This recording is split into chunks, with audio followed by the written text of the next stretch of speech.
हमारे साथ आज प्राइम डिबेट में रिदम कटारिया हैं, लॉ स्कॉलर हैं रिदम, और रतन बिश्नोई जी हैं हमारे साथ। डॉक्टर रतन बिश्नोई एडवोकेट भी हैं, रिटायर्ड ब्यूरोक्रेट भी हैं, और आज इस बहस में हमारे साथ समाजशास्त्री के तौर पर मौजूद हैं। डॉक्टर मीना जैन हैं हमारे साथ।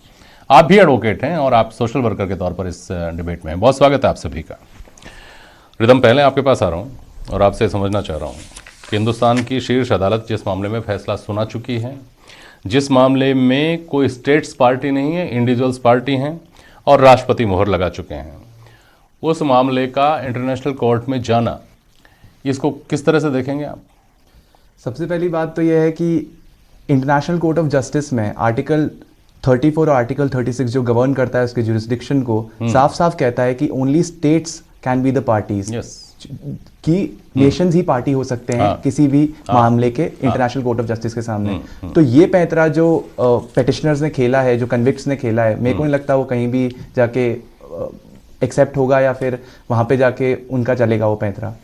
ठीक है, लेकिन जिस वजह से उन्होंने अब तक कई दांव खेले हैं, जैसे अलग अलग याचिकाएं लगाना, कभी जेल के अंदर रापसी मारपीट की बात करना, फिर नए सिरे से नीचे से ऊपर तक सारी प्रक्रियाओं का चलना, कम से कम वो उद्देश्य तो, देरी का उद्देश्य तो पूरा होता दिख ही रहा है, या नहीं? देरी का उद्देश्य, क्योंकि हमारी कार्यप्रणाली ऐसी है, जो कानूनी कार्यप्रणाली है, जो कि एक कन्विक्ट को बहुत सारे मौके देती है अपने आप के इनोसेंस को प्रूव करने के, तो वो कार्यप्रणाली को फॉलो करना, ड्यू प्रोसेस ऑफ लॉ जिसे कहते हैं, उसको फॉलो करना, जो कि आर्टिकल 21 में भी लिखा हुआ है और हमारा कॉन्स्टिट्यूशन भी गारंटी करता है, उसको फॉलो करना एक बहुत इंपॉर्टेंट चीज़ है। तो अगर वो देरी भी होती है, बट ऐसा कहा जाता है कि अगर एक बेगुनाह को सजा नहीं होनी चाहिए, चाहे लाख गुनाहगार छूट जाए। तो वही कार्यप्रणाली का सार है और वही जो फॉलो हो रहा है वही हो रहा है। ठीक है, इस पर आऊँगा मैं वापस। मूल बहस तो इसी बात पर है, लेकिन मीना जी मुझे बताइए कि आज किसी की टिप्पणी आई जो इस पूरे मामले में काफ़ी हद तक निर्भया के पक्ष की तरफ से अलग अलग स्तर पर जो आदमी जूझते रहे हैं, उनमें से किसी की आज टिप्पणी आई कि ये चिढ़ाने जैसा है, ये मजाक उड़ाने जैसा है। क्या आप भी ऐसा महसूस करती हैं? सबसे पहले तो नमस्कार। और बिल्कुल सत्य है कि यह एक चिढ़ाने जैसी ही बात है।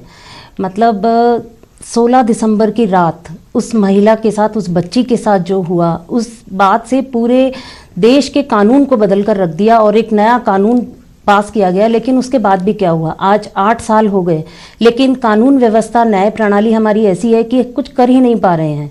आज ही किसी बुद्धिजीवी का एक स्टेटमेंट था कि अगर आप सज़ा में भी इतना लेट करते हैं, अगर किसी सज़ा के अंदर 7-8 साल निकल जाते हैं, तो वो भी अपने आप में एक गुनाह है। तो ये कार्य प्रणाली और हमारी जुडिशरी पे एक गुनाह है कि 8 साल निकलने के बाद भी हम इस केस पर आज तक कुछ नहीं कर पाए, और आगे से आगे निरंतर इसमें कुछ ना कुछ गतिविधियाँ चलती है, और हर बार उन्हें फांसी की सज़ा देने के बाद भी उनको बार बार उन्हें माफ़ किया जा रहा है। तो ये एक वाकई बहुत सोचने लायक विचार है कि ये क्या।